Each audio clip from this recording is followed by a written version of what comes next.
शूरारुण विग्रहां त्रिनयनां माणिक्यमौलिस्फुरत्तारा नायकशेखरां स्मितमुखीमापीनवक्षोरुहां पाणिभ्यामलिपूर्णरत्नचषकं रक्तोत्पलं बिभ्रतीं सौम्यां रत्नघटस्थरक्तचरणां ध्यायेत्परामम्बिकाम् अरुणां करुणातरङ्गिताक्षीं धृतपाशाङ्कुशपुष्पबाणचापाम् अणिमादिभिरावृता मयूखैः अहमित्येव विभावये भवानी।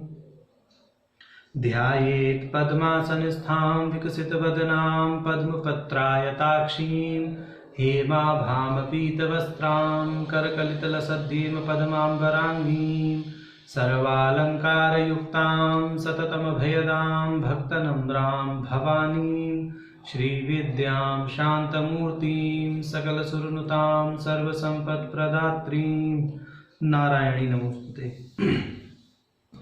ललिता सहस्रनाम सौभाग्य भास्कर भाष्य की इस श्रृंखला में हम भगवती के प्रारंभिक 127 नामों का विवेचन कर चुके थे। अब इस श्रृंखला में हमें 11वां परिभाषा श्लोक प्राप्त है। जैसा कि पता है, परिभाषा श्लोक में भाष्यकार के गुरुवर ने जो ललिता सहस्रनाम में भगवती के नाम परिगणित हैं उनका विभाग अक्षरों के आधार पर किया है। तो 11वें परिभाषा श्लोक में आगामी 46 नामों का विभाजन किया गया है, जिसमें 128 से 173वें नाम विभाजित किए गए हैं, माने साध्वी से संशयघ्नि तक इन नामों का विभाग अक्षरों के आधार पर किया गया है।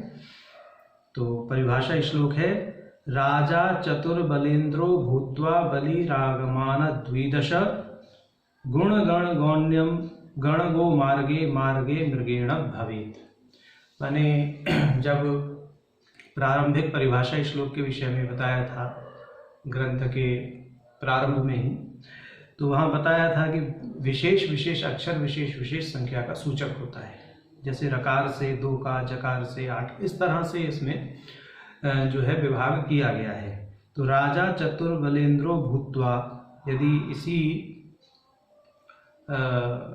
अंश को देखें परिभाषा श्लोक के, तो राजा माने अब जो अगला नाम आएगा 128वां नाम, उसको रा अक्षर से कहा। तो रा का अर्थ इन्होंने करते हैं अंक के आधार पर 2, माने जो 128वां नाम होगा वो 2 अक्षरों का होगा। तो इस तरह से आगे इसमें 46 नामों का विभाग किया गया है।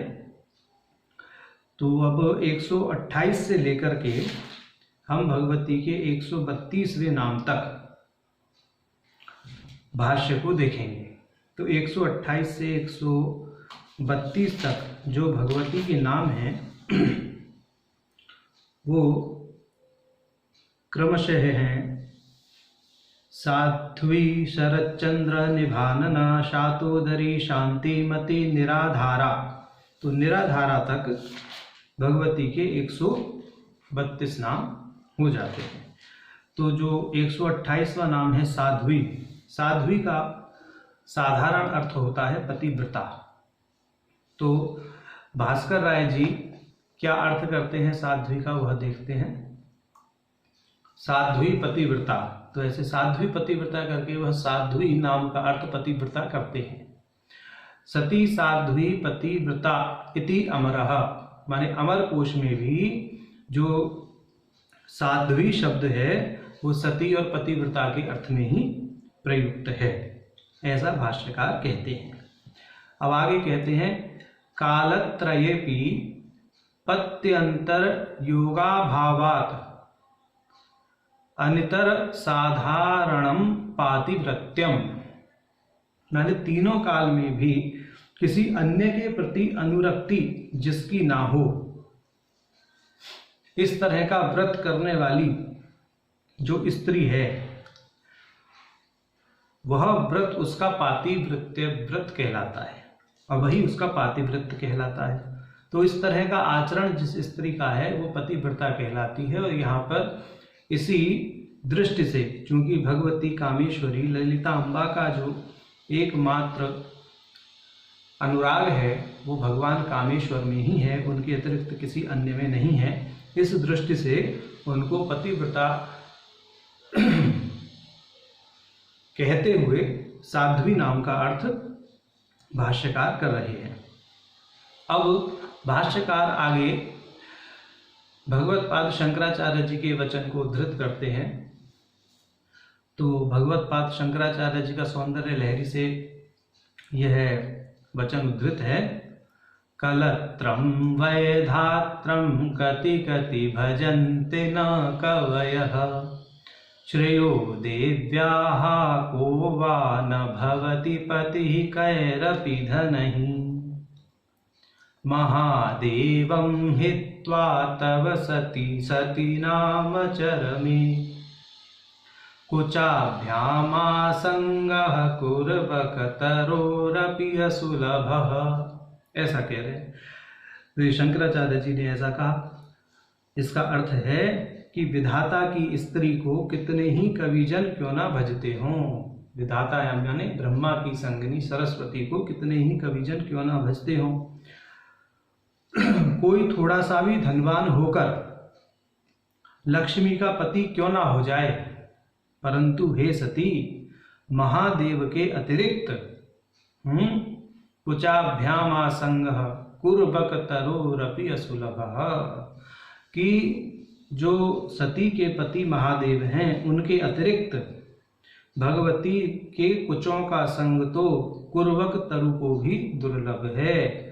तो कहने का अर्थ है जिनकी भगवान कामेश्वर के प्रति अनन्य अनुरक्ति है उनका नाम है साध्वी। ऐसा। अब देवी भागवत का वचन कहते हैं यहाँ भाष्यकार, साध्वी इति अनन्य सामान्य पातिव्रत्येन गीयसे। ऐसा देवी भागवत में कहा गया है, माने अपने पति के प्रति अनन्य अनुरक्ति रखने के कारण आपकी स्तुति साध्वी नाम से की जाती है। साध्वी इति अनन्य सामान्य पातिव्रत्येन गीयसे। तो यह देवी भागवत का वचन भाष्यकार ने यहाँ उद्धृत करते हुए साध्वी नाम का व्याख्यान किया। अब इस क्रम में भगवती का 129वां नाम है शरच्चंद्र निभानना। शरच्चंद्र माने शरतकालीन चंद्रमा के समान जिनके मुखमंडल की आभा है, उनका नाम है शरच्चंद्र निभानना। तो इसका अर्थ भाष्यकार यथावत ऐसे ही कर रहे हैं, शरतकालिकेन चंद्रेण तुल्यमाननम मुखम यस्याः। तो जिनका मुख शरदकालीन चंद्रमा के समान है उनका नाम है शरच्चंद्र निभानना। यह 8 अक्षरों का नाम भगवती का है। अब 130वां जो नाम है इस क्रम में वो है शातोदरी। शातम माने पतला, उदर है जिनका। तो अब इसका अर्थ भाष्यकार करते हैं, शातम कृशम की शात का अर्थ है कृश यानी पतला। आदिश्च उपदेशयतीति इत्यात्वाम उदरम यस्या सा शातोदरी। तो जिसका बहुत ही कृश है उदर, उनका नाम है शातोदरी। शतोदरस्यानंत गुहस्य हिमवतो पत्यम हेमवत्यर्थो वा। इसका दूसरा अर्थ करते हैं भाष्यकार। भाष्यकार कहते हैं जो हिमालय है, माने जो हिमालय पर्वत है उसमें अनंत कंदराएं हैं, अनंत गुफाएं हैं। तो बहुत गुफाएं होने के कारण से जो हिमालय पर्वत है उसको शतोदर कहते हैं। तो शतोदर की पुत्री हेमवती, भगवती, पार्वती। तो इस दृष्टि से भी शातोदरी नाम भगवती ललिता का कहा गया है। अब शांतिमती। शांतिमती नाम का अर्थ करते हैं कि जो स्वभाव से शांत है उसको शांतिमती कहते हैं। तो शांतिरस्या अस्ति इति शांतिमती, यानी जो साक्षात शांति स्वरूप हैं उनको शांतिमती कहा जाता है। अब आगे इसी नाम का और विस्तार करते हैं भाष्यकार। भक्तेषु औद्धत्याभावात्, कि भक्तों के प्रति यानी भक्तों में जिनमें औद्धत्य का अभाव है, इसके कारण भी, औद्धत्य माने हैकड़ी, माने भक्तों के प्रति जो हैकड़ी नहीं करती तो सदैव शांत रहती हैं, ऐसी भगवती का नाम है शांतिमती। भक्त नम्राम भवानी आता है ना, तो जो भगवती हैं वो भक्तों के प्रति सदैव नम्र रहती हैं, औद्धत्य भक्तों के प्रति वह नहीं रखती, ऐसा। अब जो अगला नाम आता है भगवती का वह है निराधारा। निराधारा मतलब जिसका कोई आधार ना हो, अपितु वही सभी का आधार है, इस दृष्टि से निराधारा नाम है। तो भाष्यकार कहते हैं आधारात निष्क्रांता मूलाधारात उद्गता, मतलब आधारात निष्क्रांता, जो आधार से निष्क्रांत हैं, जो आधार से उदित होती हैं, उनको कहा निराधारा।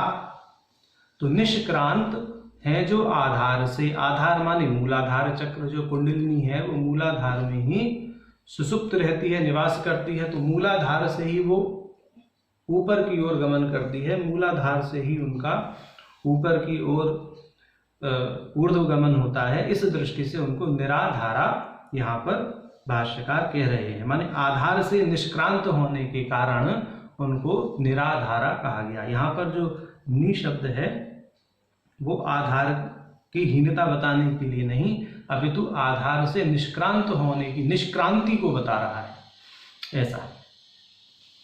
तो आधारात निष्क्रांता माने मूलाधारात उद्गता।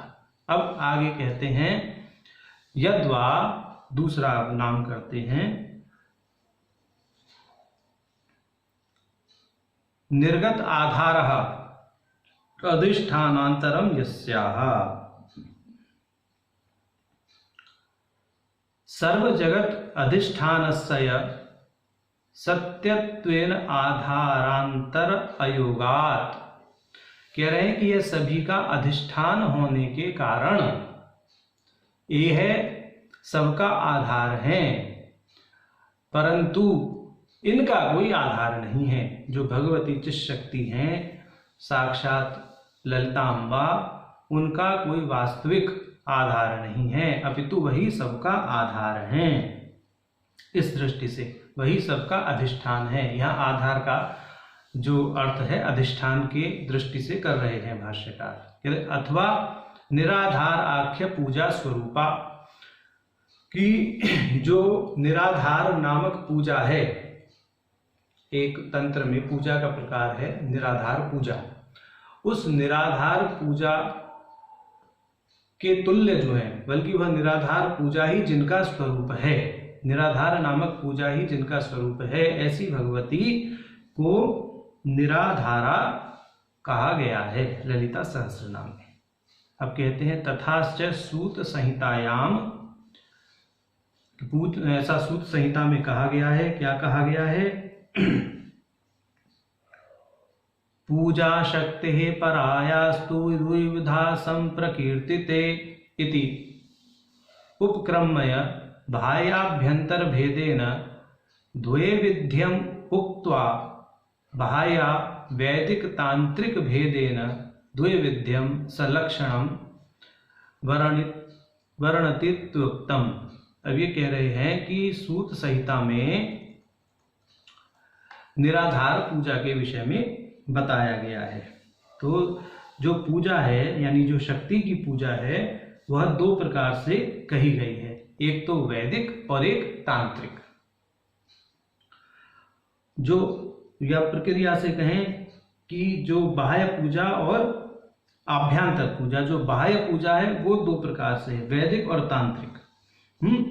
जिसका लक्षण कहने के बाद सूत संहिता में आगे जो है आंतरिक पूजा के दो प्रकार बताए गए हैं। अब आंतरिक पूजा के कौन से दो प्रकार बताए गए हैं, कैसे, तो वो पूरा यहाँ पर उद्धृत करते हैं भाष्यकार। कहते हैं पूजायाभ्यन्तरासापि द्विविधा परिकीर्तिता, साधाराश्च निराधारा, निराधारा महत्तरा। कि आंतरिक पूजा जो दो प्रकार की है वो साधारा और निराधारा है। इनमें से निराधारा श्रेष्ठ है। साधारा या तो साधारे, निराधारा तो संविधि। जो साधार पूजा है वह मूर्ति आदि पर ध्यान करके की जाती है, और जो निराधारा पूजा है वो साक्षात संवित पर ध्यान करके की जाती है। यानी उसमें जो केंद्र है वह संवित रहता है, यानी संवित शक्ति पर ही या ज्ञान शक्ति पर ही जो है पूरी की पूरी ध्यान की प्रक्रिया घटित होती है, ऐसा कह रहे हैं। आधारे वर्ण संकलिप्त विग्रहे परमेश्वरी, आराधयेत प्रीत्या गुरुणोक्तेन वर्त्मना, या पूजा संविधि प्रोक्ता सा तु तस्यां मनोलयः, संविदेव पराशक्तिर्नेतरा परमार्थतः, अतः संसार नाशाय साक्षणीमात्मरूपिणी, आराधयेत् परां शक्तिं प्रपंचोल्लासवर्जितां, स्वानुभूत्या स्वयं साक्षात् स्वात्मभूतां महेश्वरी, पूजयेतादरेणेव पूजा सा पुरुषार्थदा। ये इन्होंने पूरी विधि यहाँ कही है और उसका पूरा महत्व भी बता दिया। ये कह रहे हैं कि साधार पूजा में जो भगवती की पूजा है वह अत्यंत पवित्र भाव और पवित्र वर्णों के माध्यम से की जाती है। इस विधि का जो मार्गदर्शन है वह गुरुणोक्तेन वर्त्मना, यानी गुरु के द्वारा प्राप्त होता है। निराधार पूजा में संविद में ही मनोलय किया जाता है। यहाँ ये कह रहे हैं या पूजा संविधि प्रोक्ता सातु तस्याम मनोलयः, कि जो संविधि पूजा यानी जो निराधारा पूजा है उसमें संविद में ही मनोलय किया जाता है। संविदेव पराशक्ति नेतरा परमार्थतः, वस्तुतः जो संविद हैं भगवती संविद स्वरूपा हैं, परा संविद हैं, उनमें ही क्या किया जाता है, अपने मन को लय करते हैं, और यही शक्ति सबसे श्रेष्ठ है, इससे इतर कोई श्रेष्ठ नहीं है। और कहते हैं अतः संसार नाशाय साक्षणीम आत्मरूपिणी, और संसार नाश के लिए साक्षी रूपा आत्मस्वरूपा जो भगवती हैं, जो साक्षात क्या है, प्रपंचोल्लास वर्जिताम, प्रपंच के उल्लास से रहित हैं, उस पराशक्ति की आराधना इस निराधारा पूजा में की जाती है। स्वानुभूत्या स्वयं साक्षात स्वात्मभूताम महेश्वरी, साधक इस पूजा में क्या करता है, स्वयं को महेश्वरी स्वरूप में प्रत्यक्ष देखता है, ऐसा अनुभूति करता है, और इस प्रकार की अनुभूति करते हुए क्या करता है, पूजयेत आदरेण एव, और भगवती का आदर पूर्वक पूजन करता है। पूजा सा पुरुषार्थदा, और यह पूजा ही क्या है, परम पुरुषार्थ को देने वाली है। इस तरह का जो है यहाँ भाष्यकार ने वर्णन किया है। इस प्रकार ये हमारे 128 से और 132वें नाम तक का जो भाष्य है वह पूर्ण हुआ। अब इस क्रम में आगे 133वें नाम का भाष्य देखेंगे। वह नाम का भाष्य थोड़ा बड़ा है, तो उसको फिर अगली श्रृंखला में देखते हैं। नारायण है।